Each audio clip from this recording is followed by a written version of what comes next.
The haunted service station. The story begins. Following the ever-accelerating pace of modern life, traditional markets in rural areas have gradually been replaced by supermarkets and convenience stores. People nowadays prefer shopping in modern, clean, fully equipped places rather than squeezing through cramped old market stalls.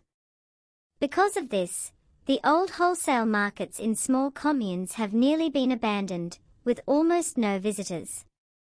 Worse still, the infrastructure at these places has never been invested in or renovated, left to deteriorate year after year. The Thanloi Communal Market was one such place. Tucked away at the end of a red dirt road, flanked on both sides by silent coffee plantations, with a small stream burbling behind it. The tin-roofed shacks leaned crookedly, broken tiles scattered everywhere, cracked walls covered in moss. The entire market compound had only a few rooms in the front row still being used as a public service station. Everything behind was shut tight year-round. Wild grass grew in thick tufts, creeping vines engulfed the rooftops, and towering eucalyptus trees on both sides blocked out nearly all sunlight, adding to the desolate, eerie atmosphere. Hannah, a young woman who had just graduated with a degree in public administration, had requested a transfer here after stints at several private companies in the city. To be honest, the pay wasn't as good as her previous jobs, but the advantage was being close to home and having more stability. There was another reason too. Her mother was seriously ill, and she wanted to be nearby to care for her. The work itself was neither much nor complicated. Day to day, she mostly just killed time, with only the occasional person coming in to handle paperwork to break the monotony. Being naturally timid and easily frightened, Hannah hadn't been able to shake that creeping sense of dread during her first days, especially whenever she had to go to the rear section of the compound. It wasn't just run down and crumbling, the whole atmosphere made her skin crawl. So she'd hold it in whenever possible, absolutely refusing to go back there. Because she was new, Hannah didn't have to work night shifts during her first month. But that would change in just a few days. Starting her second month, she'd be on the rotation like everyone else, one night a week, taking turns. The station had 4 staff members total. Hannah was the youngest, the rest were all in their 40s or older, with decades of experience. That day finally arrived.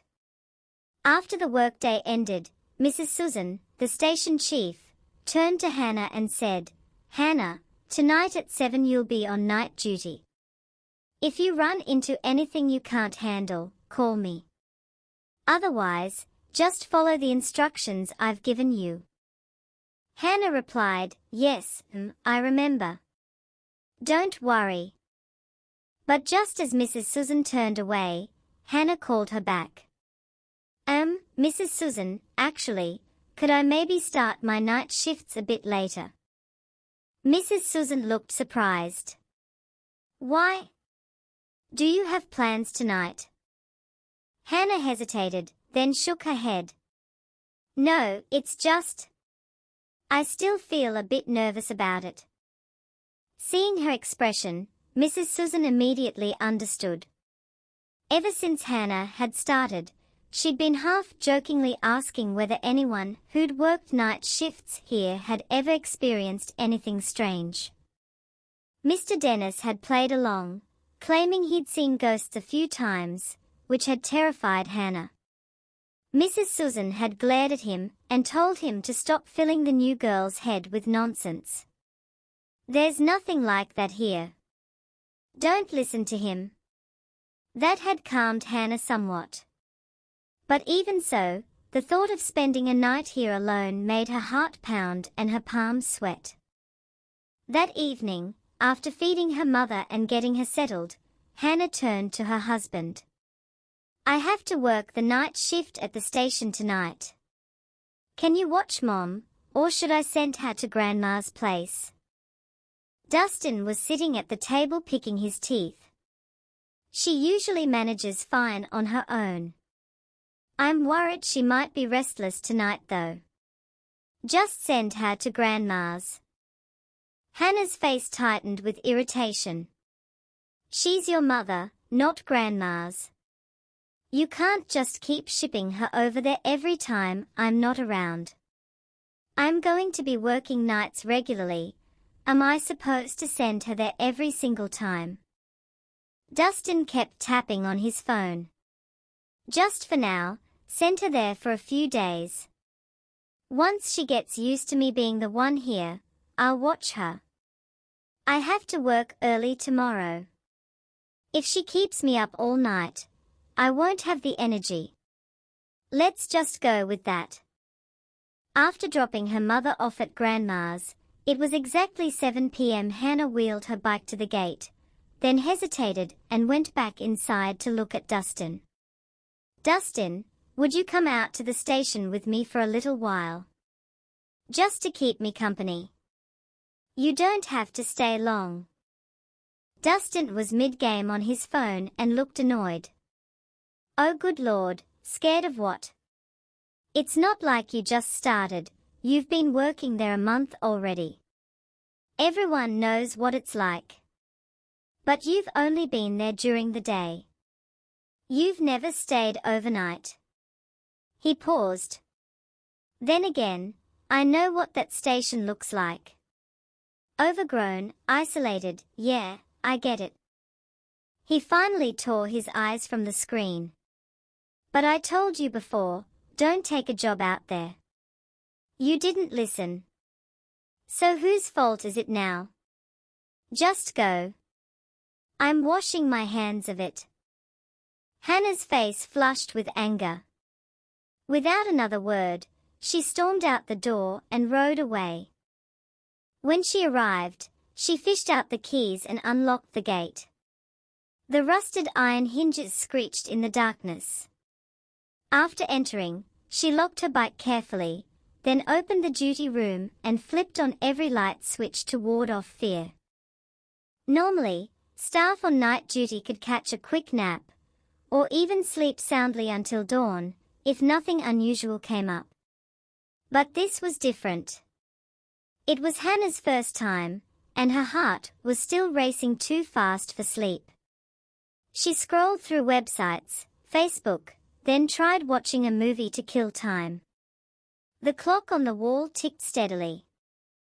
By 9 p.m., everything had grown quiet. In the countryside at this hour, almost no one was on the roads. Under the yellowish electric light, the shadows of creepers and bushes on the wall stretched across the floor tiles, making the surroundings look hazy and unreal. Every time Hannah's eyes drifted toward those dark clusters of foliage, she'd swallow hard. She didn't dare look for long, afraid that something might suddenly lunge out. Human psychology is strange.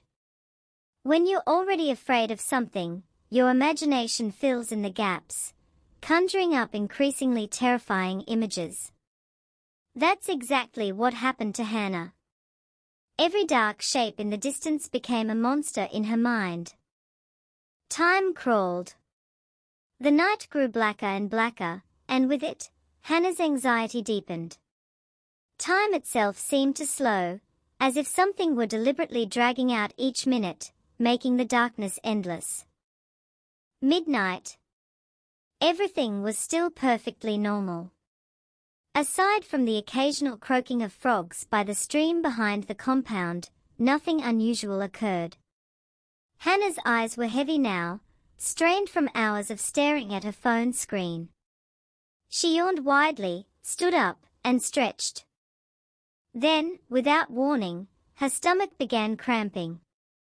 The discomfort kept intensifying, soon churning and gurgling, as if someone were beating a drum inside her. She felt the urgent need to use the toilet. This was truly the worst possible timing.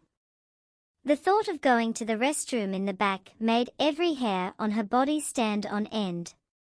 Hannah tried to breathe deeply, massaging her belly to ease the cramps, but nothing helped. When she felt she could hold on no longer, she had no choice. She grabbed her phone, turned on the flashlight, and crept toward the back. If it had been just a quick pee, she might have found a spot outside somewhere. But this wasn't that kind of emergency. There was no other option. Stepping outside, a cold, gloomy atmosphere instantly enveloped her. She glanced at the dense bushes ahead, and had to summon every ounce of courage just to keep walking. She reached for the door of the crumbling restroom. The moment it opened, a foul, rancid stench hit her face. She grimaced but forced herself inside. There was no turning back now. She'd barely pulled her pants down when she froze. The restroom door was swinging on its own. Not just swaying, it was moving in a deliberately eerie way, accompanied by the piercing screech of rusted hinges. Hannah's blood ran cold. She sat down quickly, trying to finish as fast as humanly possible. From childhood to adulthood, this was perhaps the most terrifying bathroom visit of her life. But the strangeness didn't stop there. Just as she pulled up her pants and prepared to leave, the door slammed shut with terrifying force. Hannah screamed. She shoved the door with both hands, but it wouldn't budge. It felt like it had been filled with concrete, as if someone on the outside were holding it shut.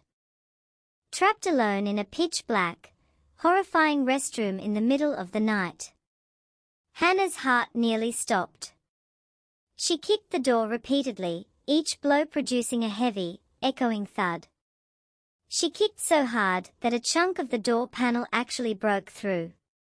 With one final desperate kick using every ounce of strength, the door finally burst open. Without wasting a single second, Hannah shot out of that restroom like an arrow. She sprinted all the way back to the duty room, where the bright lights made her feel as if she'd returned to the land of the living. Even sitting there, her body still trembled uncontrollably. She couldn't explain what had happened to the door. She sat down and tried to breathe deeply to calm herself. Fortunately, nothing else happened for the rest of the night. But that one incident was more than enough to traumatize her. She swore she would never go near that restroom again. The next morning, Hannah returned home looking pale and exhausted. After a night of tension, Dustin was still snoring in bed. She hurriedly prepared breakfast, then went to wake him. "Dustin, get up. Eat breakfast before work or you'll be late." Dustin slowly opened his eyes, then looked surprised. "Why do your eyes look like a panda's?" Hannah sighed wearily. "Because I barely slept at all. And on top of that, I got scared half to death." "Scared of what? Did something happen? Did someone come in?" "No, not that. Something else." "What then? Tell me." Glancing around cautiously as if afraid someone might hear, Hannah said, I think I saw a ghost last night." Dustin burst out laughing. "Since when do you make jokes? You had me thinking something serious happened." Hannah's face remained dead serious. "I'm not joking. I really mean it. Come on, enough with the ghosts and demons nonsense. What a waste of time."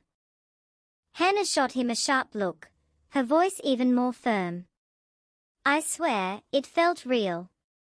I think I really encountered something." Seeing her expression, Dustin stopped laughing. "Wait, you're being serious? You're not kidding? But what exactly did you see that makes you say you saw a ghost?" Hannah was quiet for a few seconds, then began. "Last night, around midnight, I don't know what I ate, but my stomach started cramping badly. When I went to the restroom in the back, the door started swinging on its own, even though there was no wind at all. But worse, just as I was about to leave, it slammed shut. I pushed with everything I had and couldn't get it open. I was terrified out of my mind. I had to kick it as hard as I could before it finally gave way. I literally thought I was going to die in there. As she spoke, goosebumps erupted all over her arms. Dustin listened with half belief, half skepticism. He knew Hannah was naturally timid and high-strung. She might have imagined the whole thing. Still, he tried to comfort her. "I'm sure you were just imagining things. Or maybe the door was just stuck from being old. That's perfectly normal. There's nothing to worry about. If there were really ghosts there, people would have been talking about it for years." Hannah wasn't fully convinced, but she didn't argue. She wanted to believe that was all it was. After washing up, the couple ate breakfast together, then Hannah went to pick up her mother from Grandma's house. Since she'd worked the night shift, she had the morning off and didn't need to be at work until the afternoon. That afternoon, she didn't dare tell any of her colleagues about what had happened. She was afraid they wouldn't believe her, and would only make fun of her. For a full week afterward, Hannah refused to go anywhere near that back restroom, holding everything in until she got home. Exactly 1 week later, it was her turn for night duty again. All day, she was on edge, dreading a repeat of that first night. After dinner, she turned to Dustin. "Could you come to the station with me tonight? Just until I feel sleepy, then you can go home." At first, Dustin refused, but Hannah kept pleading until he finally gave in. The two of them sat in the duty room, each glued to their phone, neither speaking. Past 10 o'clock, Dustin started yawning repeatedly, looking drained. After holding out a bit longer, he turned to her. "It's late. I'm going home. I have to work tomorrow." "You'll be fine." Hannah hesitated. "Can you stay just a little longer?" Dustin looked irritated. "How much longer?" "It's past 10. I can barely keep my eyes open." "Just 10 minutes. Or even 5. Reluctantly, Dustin agreed to stay a bit more. Before leaving, he reminded her, "Keep your phone ringer on so I can hear if you call." "I know." "Okay, go ahead." With that, Dustin rode his motorbike home. Now alone, the familiar anxiety surged back. Hannah could tell this would be another very long night. Before leaving the house, she'd stuffed several cloves of garlic in her pocket and brought along an amulet her grandmother had gotten from the temple. She didn't know if they'd actually help against ghosts, but at least they made her feel slightly less vulnerable. Sitting in the duty room, Hannah stared fixedly at her phone, fighting sleep. Her whole body ached from tension, but she didn't dare close her eyes. Her fear deepened when she noticed flashes of lightning flickering on the horizon. Soon after, the wind picked up, cold gusts that made her shiver. The wind shook the bushes and trees, making the darkness feel even more isolated and menacing. Hannah thought about just going home. On a night like this, with rain coming, surely no one would come to the station. But then she worried, what if someone did show up and there was no staff on duty? She'd be disciplined. She wrestled with herself for a while, but ultimately decided to stay. The wind grew stronger, rattling the doors with a clattering sound that sent chills down her spine. Hannah sat hunched and trembling. Several times she reached for her phone to call Dustin, then stopped. He was probably sound asleep by now. It wasn't fair to drag him out in the middle of the night. A moment later, rain began to fall. The steady patter on the tin roof, mixed with the rolling thunder, made Hannah flinch with every crack. Then she heard something. It sounded like a cat wailing, or maybe a child crying in the night, woven into the sound of the rain. The noise came and went, sometimes urgent, sometimes fading, deeply eerie. Hannah's eyes locked onto a single point. The sound was coming from that room. The storage room at the far end of the hallway, about 20 meters from where she sat today. Since Hannah had started working here, that room had never been opened. In fact, it probably hadn't been opened in a decade or more. With all records now digitized, no one came here to store physical files anymore. Now, whether from the wind or something else, the two doors of that room were shaking violently, as if someone inside were trying to tear them open at any moment. Seeing the dark, isolated room and the bizarre, terrifying phenomena, Hannah couldn't maintain her composure. Her hands started shaking, sweat pouring from her palms. She had no choice. She grabbed her phone and called Dustin. The night was still young, and she didn't have the courage or the nerve to face these things alone for hours.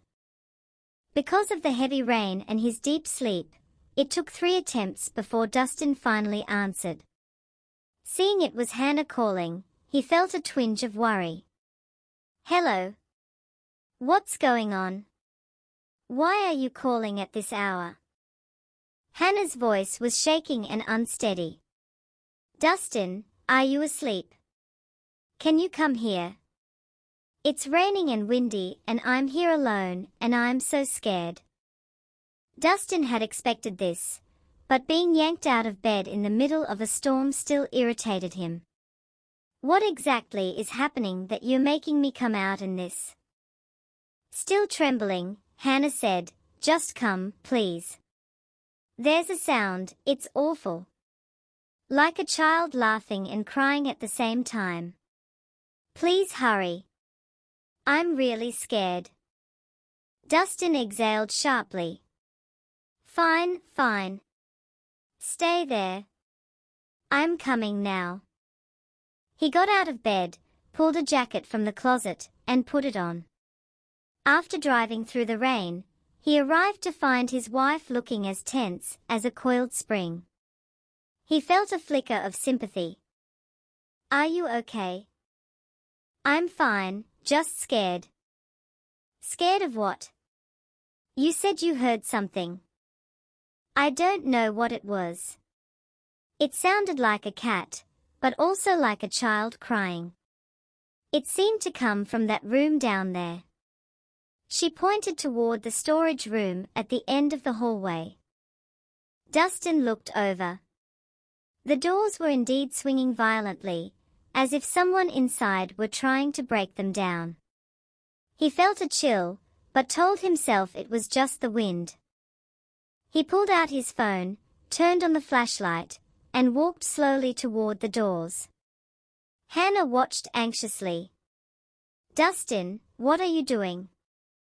He glanced back. Relax, it's nothing. I'm just going to take a closer look. Stay where you are if you're scared. Hannah swallowed hard. Be careful. Dustin didn't respond, just threw an okay sign behind his back. Interestingly, from the moment Dustin had arrived, the mysterious sound had stopped completely. The only noises now were rain, wind, and distant thunder. When he reached the doors, he saw 2 rotting wooden doors with cloudy, cracked glass panes that someone had patched with pieces of cardboard. He pressed his hand against one door to steady it, then leaned his ear close to listen. Aside from the ambient sounds around him, he heard absolutely nothing from inside. After listening for a while, he turned back to Hannah. Are you sure the sound came from here?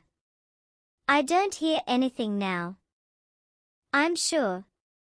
I heard it clearly. I don't know why it stopped. Dustin thought for a moment. Do you have the key to this room? Let me open it and check. Hannah shook her head vigorously, waving her hands. No, I have the key, but why open it? No one's been in there for ages. Let's just go back. Dustin insisted. Just give me the key. Nothing's going to happen. I just want to look inside, prove to you there's nothing there. Then next time you're on night duty, you won't be so scared. Hannah hesitated, her mouth dry. Can we do it tomorrow? In daylight, it'll be less scary. Dustin clicked his tongue. Oh, for God's sake, what's the difference between today and tomorrow? Just give me the key. Stop being difficult. He reached for the key ring on the desk. Which one? Hannah pointed to a very old, rusted key. That one. But be careful. Yeah, I know. Deep down, Hannah actually hoped that opening the room would dispel all her fears and obsessions. If not, they'd burrow into her subconscious and haunt her forever. This time, instead of staying in the duty room, Hannah followed behind Dustin. At the door, he inserted the key into the lock. The mechanism was so old and dry from disuse that he had to struggle for a long time before it finally turned with a bone-chilling screech. The moment the door opened, Dustin had to clamp his hand over his nose. The room exhaled a thick, musty stench, the signature smell of a long-abandoned space. He waited for the air to clear slightly, then leaned in to look around. Under the wavering beam of the flashlight, the room's contents gradually materialized. It was about 10 square meters. The furnishings were Spartan in the extreme, a few old steel shelving units holding files, a rickety wooden table, and a broken chair. Everything was coated in thick dust and cobwebs. The walls were crisscrossed with cracks and dark mildew stains. The already cold night air seemed to drop another few degrees just looking at this place. Then Dustin's eyes locked onto something specific, a prominent stain on the white tile floor. For some reason, looking at it made the hair on his neck bristle. Seeing his stunned expression, Hannah asked, "What's wrong? What is it?" "Look at that, isn't that blood?" He pointed. Hannah looked. It certainly looked like blood. But what was strange was that despite the room being abandoned for so many years, the stain appeared fresh, still a vivid, unnerving red. In fact, it seemed to be the only thing in the entire room untouched by time, as if it had appeared just minutes ago. Hannah's fears spiked. She grabbed Dustin's arm, her voice losing its composure. "Close the door. Let's go. Something's wrong with this room." It wasn't just Hannah, even Dustin felt a chill. He nodded and slowly began closing the door. But before it shut, a rattling sound came from inside one of the steel cabinets against the wall. Both of them jumped. Already on edge, the unexpected noise made Hannah scream. Dustin flinched too and snapped, "What the hell are you doing? You scared me to death." "I'm sorry, I was just so scared." "There's nothing to be scared of. Probably just rats in the cabinet. Why are you overreacting?" He pulled free of Hannah's grip, and, trying to appear calm, partly to reassure her, walked over and opened the cabinet. Sure enough, 3 or 4 rats bolted out, scattering in every direction, before disappearing through the door into the dark yard. Dustin turned back with a triumphant look. "See? Nothing. You're just paranoid. Drop it, will you?" Hannah let out a breath. She'd rather accept that she'd been imagining things than face whatever might actually be inside that cabinet. Okay, I get it. Let's just go outside and close the door. But Dustin had only taken a few steps when another sound came from the cabinet, softer this time, but at close range, still audible. The cabinet had 2 compartments, he'd only opened one. Assuming it was more rats, he opened the second compartment. What he saw inside made him yank his hand back and stumble several steps backward, his face draining of color. Inside sat a cloth doll, grotesque and terrifying. It was handmade in an old-fashioned style, with coarse fabric skin, rouged cheeks, and bright blue eyes, wearing a pink dress that had yellowed with age. Under the flashlight's beam, its glassy eyes reflected light like a cat's in the dark, eerie and unnatural. It was positioned sitting upright, one arm extended forward, as if reaching for someone standing in front of it. Hannah, still outside, couldn't see inside the cabinet. But when she saw Dustin standing frozen, his face ashen, she called out anxiously, "What's wrong? What's in there?" Dustin seemed to snap out of a trance. He swallowed hard, then turned to her with a forced casualness. "Nothing. There's nothing in there." Hannah didn't believe him. She walked slowly into the room.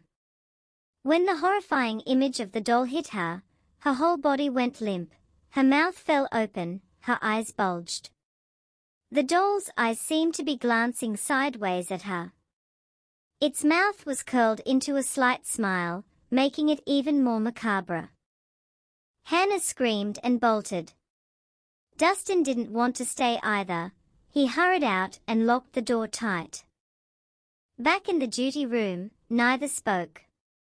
Their minds churned with unanswerable questions about the doll and the bloodstain. The room had clearly been sealed for years. So where had they come from? Why would anyone leave them there? And if they'd appeared recently, who put them there? The more they thought about it, the more terrified they became. Nothing made sense. The only explanation beyond the rational was something supernatural, and neither wanted to go there.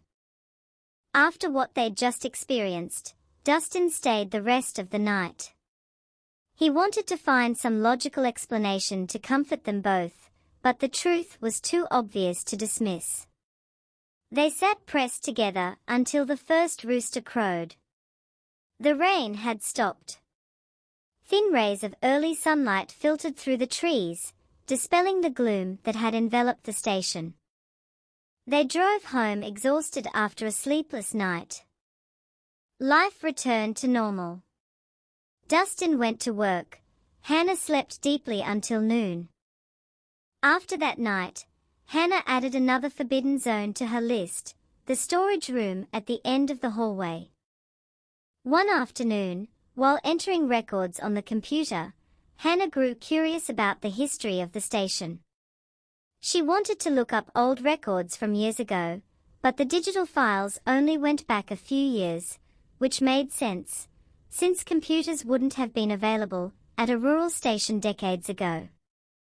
The older records were all on paper, stored in 5 large steel filing cabinets stuffed to overflowing with documents. Sifting through all of it would take weeks. What Hannah really wanted to know was whether anyone had ever died on these premises. She thought of Mrs. Susan, who'd worked here for decades. If anything unusual had happened, she would surely remember. Asking her directly would save enormous time. She walked to Mrs. Susan's office. The older woman was hunched over some paperwork. "Mrs. Susan, are you busy? I have a question." Mrs. Susan set down her pen and looked up. "What is it, Hannah?" "Come in, I'm almost done." Hannah sat down, hesitated, then asked, "Mrs. Susan, do you remember how long that storage room has been closed? Mrs. Susan looked surprised. Why do you ask? Has something happened with that room? Hannah shook her head. No, just curious. Mrs. Susan nodded, counting on her fingers. If I remember correctly, it's been over 20 years. I don't remember the exact number. Hannah pressed on cautiously. Mrs. Susan, this is a bit of a personal question, but has anyone ever died here? At this station? At that question, the pen slipped from Mrs. Susan's fingers and clattered to the floor. Her gaze grew distant, her eyes sliding toward the window as if recalling something. Hannah, alarmed by the reaction, quickly added, I'm sorry. If I've said something wrong or offended you, please don't take it to heart. I was just curious. Mrs. Susan shook her head slowly and sighed. No, it's not that. I was just remembering something from long ago. Hannah felt a chill. It seemed something had indeed happened in that room. Without being asked, Mrs. Susan began to speak in a low, measured voice. It happened around the year 2000. I remember that night as clearly as if it were yesterday. It was raining heavily. Around 11 at night, 2 men carried a woman in here for emergency treatment. By the time they arrived, she was already in critical condition, nearly unconscious. Her name was Mary. She was 24. Though she was originally from this village, she'd moved to the south as a child and had only come back to visit relatives. She was 7 months pregnant and had a history of heart disease and high blood pressure. That evening, for no clear reason, she suffered a heart attack. Her whole body convulsed, blood poured from her nose and mouth, and she quickly lost consciousness. Her family panicked, loaded her onto a vehicle, and rushed her here. But the moment they set her down, before anyone could do anything, blood began gushing from her nose and mouth again. Both she and the baby died right there on the spot. Back then, the station still had a medical examination room. That storage room used to be it. After what happened, they converted it into a storage room and locked it up. It's been sealed ever since. Mrs. Susan fell into a long silence after finishing. The images of that night must have resurfaced in her mind like a slow-motion film. Perhaps in her entire career, that was the most deeply imprinted memory. In the years that followed, especially at first, she'd been so haunted that she lost her appetite and couldn't sleep for months. Sitting across from her, Hannah listened with her skin crawling. So her suspicion had been correct. Someone had died in that room. But then again, she reasoned, this was a medical facility. People died in hospitals all the time. During her training at a major city hospital, she'd seen bodies being wheeled to the morgue every day. She tried to anchor herself to these rational thoughts. She thanked Mrs. Susan and returned to her own office. Months passed without further incident. Hannah had grown comfortable with the routine. After several uneventful night shifts, she began to believe the ordeal was behind her. But it wasn't. On one fateful night shift, Hannah would experience something so terrifying that a secret buried for over 20 years would finally be unearthed. It was the 5th day of the lunar month. Since early morning, the sky had been overcast and ominous. Rain fell steadily from dawn till dusk. Before leaving for her shift, Hannah packed snacks and a thick jacket against the cold wind. She was sitting at the desk scrolling through her phone when a sound behind her made her jump. She turned to see that one of the steel filing cabinets had somehow opened on its own. A file folder had fallen out. Hannah got up, picked up the folder, and placed it back in the cabinet. She returned to her seat. But the moment she sat down, the cabinet door opened again, and the same folder fell out. This was not normal. The cabinets weren't locked, and their old hinges were loose, but she'd never seen them open by themselves like this. She walked back over and grew even more unsettled. It was the same folder. She could tell by a distinctive yellowish stain and a rat-gnawed tear in the bottom left corner. Hannah looked around, then carried the folder back to her desk to examine it. The writing on the cover had faded with age and was illegible. She undid the clip and opened it. The moment the name Mary Lee appeared on the page, Hannah's entire body went limp. Goosebumps erupted across her skin. She remembered what Mrs. Susan had said. The young woman who died in that room was named Mary. Were they the same person? The coincidence itself was deeply unsettling. Suddenly, a freezing gust of air hit the back of her neck, as if someone were standing directly behind her, staring. She whipped around. No one was there. Her heart hammered. Her breathing became ragged. She looked back down at the file. Below Mary Lee's name was a detailed note, cause of death, date, and time of death. She had died at exactly 11:23 p.m. on the 5th day of the 5th lunar month, 2000. Hannah's blood went cold. Today was also the 5th day of the 5th lunar month. Before the shock could fully register, she glanced up at the wall clock, and her entire body froze. The clock read exactly 11:23. Worse still, the second hand wasn't moving. The clock seemed to have stopped. The hands merely twitched back and forth in place, never advancing. Which meant that 11:23 would remain frozen in this room forever. Hannah couldn't speak. Her whole body trembled. The file slipped from her fingers and fluttered to the floor. There was no room for doubt now. Mary's spirit was here. Hannah knew the common belief that souls move on within 49 days of death. Why, after more than 20 years, was Mary still trapped here? And why did it seem as if she were trying desperately to announce her presence? The room wasn't hot, but Hannah was drenched in sweat.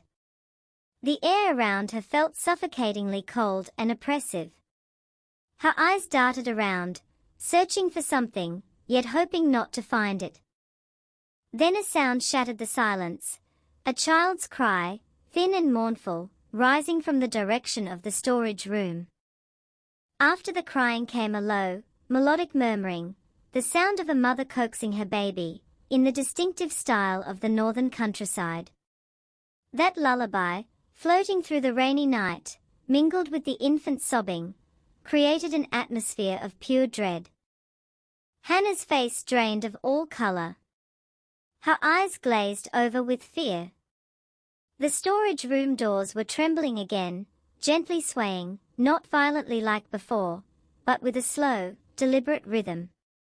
And then, before the swaying could stop, something nightmarish unfolded. From inside the dark room, two pale, translucent figures passed through the doors, as if they were made of mist. They materialized just a few meters from where Hannah sat today. A woman holding a child's hand, gliding above the ground as if weightless. Both figures had deathly white faces, like albinos, with eyes that were pure black, no pupils, no irises, just deep, fathomless darkness. In the hazy gloom, the woman's white clothing fluttered and rippled though there was barely any wind. The little girl had stopped crying. Her mouth was wide open in a silent, giggling grin, directed straight at Hannah.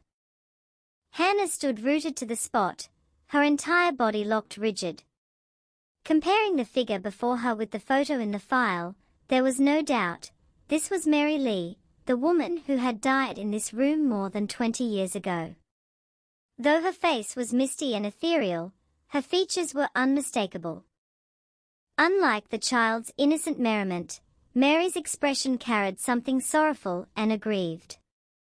She stood looking at Hannah for a long moment, then reached her hand forward, her lips moving, forming soundless words. But Hannah's mind had shut down from terror. She couldn't process a thing. She stood there, mouth agape, trembling as if she had Parkinson's disease. Mary repeated herself several times. Hannah still couldn't understand. The ghost's face fell, revealing deep disappointment. The instant Hannah gathered the will to turn and run, her body went numb, as if a boulder had been placed on her shoulders. Her consciousness grew hazy, as if she'd been injected with a powerful anesthetic. Her vision blurred, and she collapsed face first onto the duty desk. The little girl remained, but her mother had vanished. The child toddled around the desk, circling it as if playing a game. Hannah lay motionless, then suddenly her eyes flew open, wide and startling. But the eyes that opened were not Hannah's. They were vacant, ghostly, utterly unlike her usual self. Her face was cold and expressionless. She reached into the desk drawer, took out a pen and a notebook, and began writing. She wrote in a flowing, uninterrupted stream, tears dripping onto the pages, as if every word were carved from years of pain, injustice, and bitterness. When she wrote the final line, Mary Lee, memoir, she set down the pen. Tears continued to roll down her cheeks. Her gaze drifted toward something distant and formless. She raised her hand and gently stroked the little girl's head. Then both figures faded and disappeared. The room returned to normal. The clock, which had been frozen, began ticking again. Tick, tick, tick, steady and even. Hannah didn't know how long she'd been unconscious. She only came to when she heard a rooster crowing in the distance. Her whole body ached, especially her neck and shoulders, which were heavy and numb, as if she'd slept for an eternity in a single position. She felt like someone surfacing from a deep, dark sea. The events of the night were only hazy fragments in her memory. Then the pen on the desk rolled to the floor. Hannah looked down at the notebook. The words on the page hit her like a physical blow.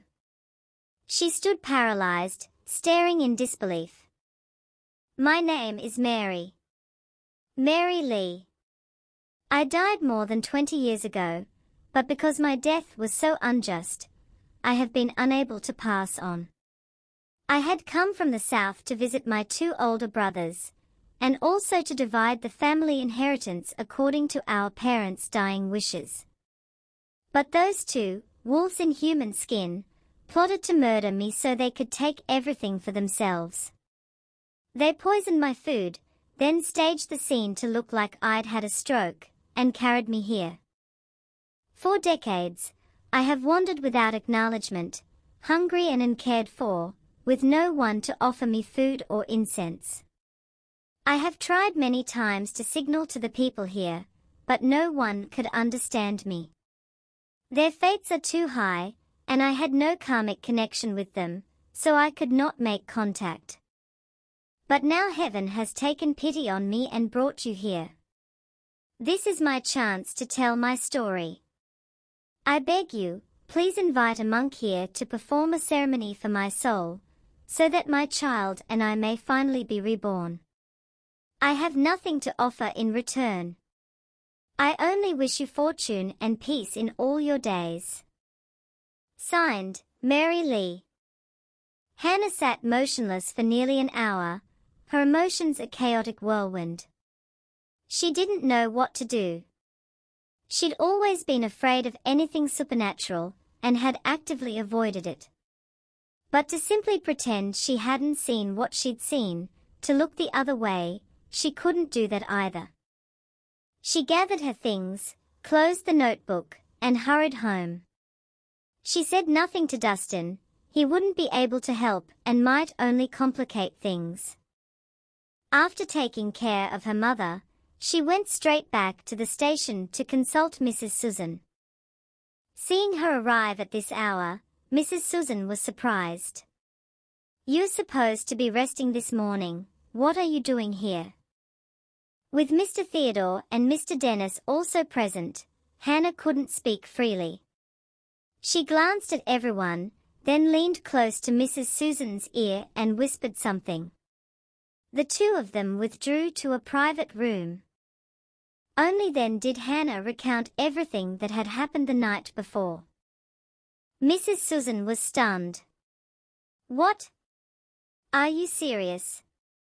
Everything you just said, is it real?" "Yes, Not a single exaggeration. Here, read this for yourself." Hannah handed her the notebook. Mrs. Susan read the words, her face going pale. Her palms grew slick with sweat. The handwriting was unmistakably not Hannah's. And at the bottom was Mary Lee's signature, proof that her spirit had not moved on and had possessed Hannah the night before to speak her decades-old grievance. Mrs. Susan's face grew distant, as if remembering something. Hannah sat beside her in silence, occasionally swallowing hard. Finally, Mrs. Susan let out a long, heavy breath. So there was far more to Mary's death than anyone knew. No wonder people said her family was cursed with consecutive deaths. Hannah looked up. "What do you mean? Did more people die after Mary?" Mrs. Susan nodded. "Yes. Not long after Mary died, her eldest brother suddenly suffered seizures and died without explanation. Just 6 months later, the second brother went mad, raving day and night about ghosts and demons. Then one night, he was found hanging from a tangerine tree in his backyard. The story spread through the whole village. Everyone said the family was cursed, that Mary had become a vengeful spirit and dragged her brothers to the afterlife. Now, however, both women understood the truth. Mary hadn't cursed her brothers because of some supernatural double burial omen. She had taken revenge for being murdered, and for the murder of her unborn child who never even had a chance to draw breath. Mrs. Susan closed the notebook. All of that happened decades ago. The guilty are dead. Reporting it to the authorities wouldn't accomplish anything now.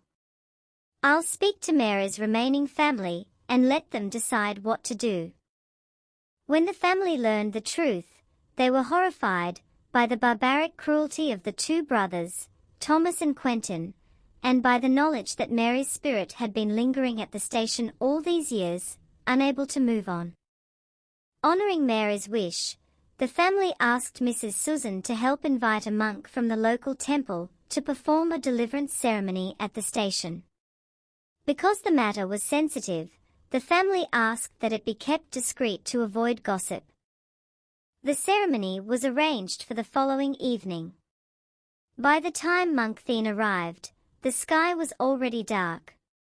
An altar was set up inside the storage room. Mary's family members knelt orderly on a straw mat behind it. After lighting the incense, Monk Thien addressed the altar.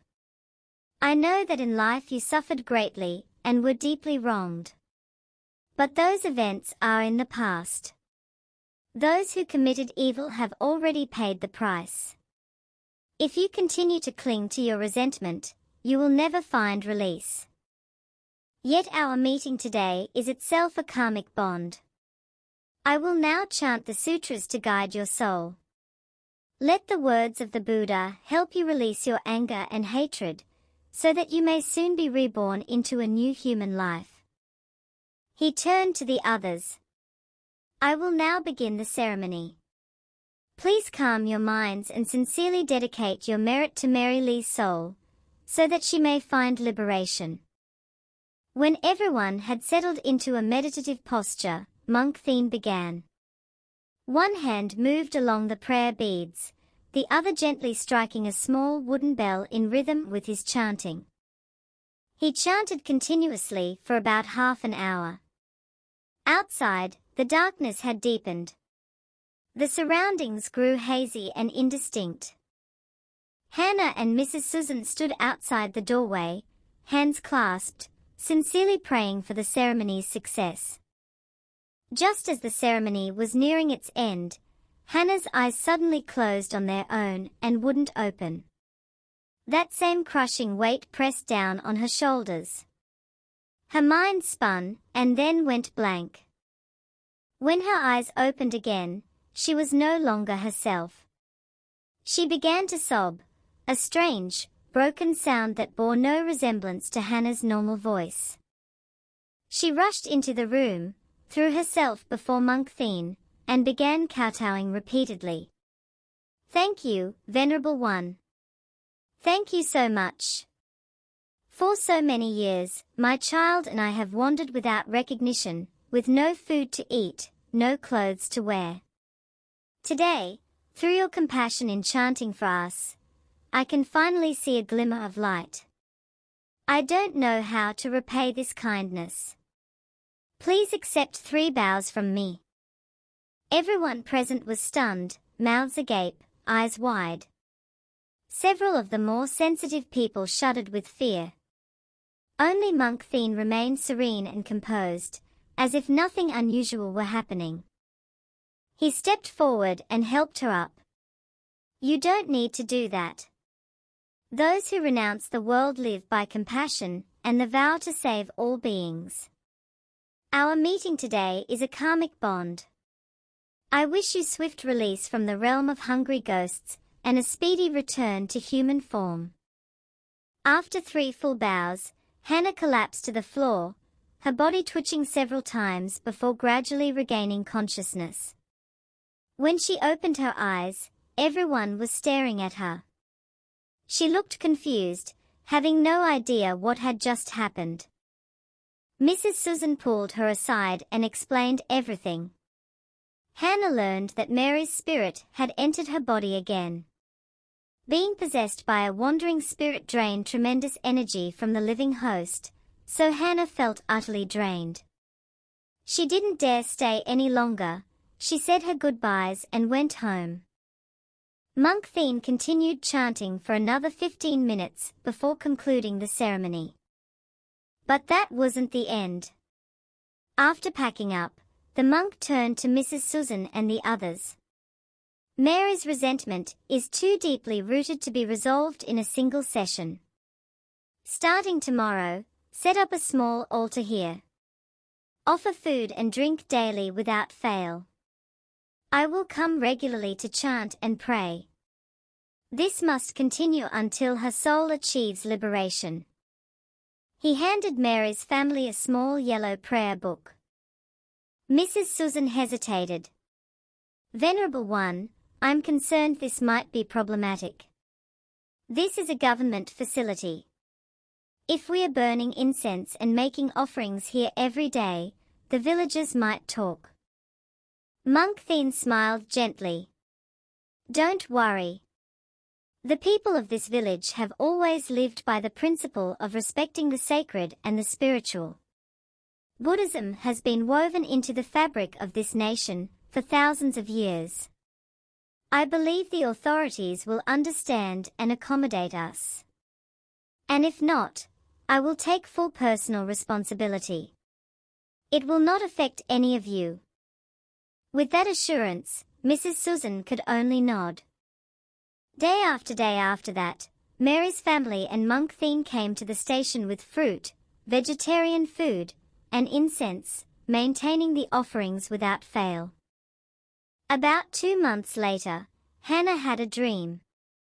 Mary and her little girl appeared before her, but this time, their faces no longer carried that sorrowful, terrifying gloom. They looked serene, radiant, almost luminous. Mary smiled at Hannah. "Thank you so much. The karmic conditions for my child and me are now fulfilled. It is time for us to be reborn. I hope that in the next life, we will meet again. I wish you fortune and blessings. Goodbye. The two figures slowly began to fade. The little girl raised her tiny hand and waved, a final farewell to Hannah. In the same instant, Hannah woke. Her body felt light, as if an invisible weight she'd been carrying had been lifted. Beside her, Dustin snored on, drool pooling at the corner of his mouth. Hannah turned toward the window. The moonlight was bright and clear. A faint smile crossed her lips. "Goodbye, Mary," she whispered. "I wish you and your child happiness in the life to come." The story ends here. Wishing you all good health, peace, and until we meet again in future stories.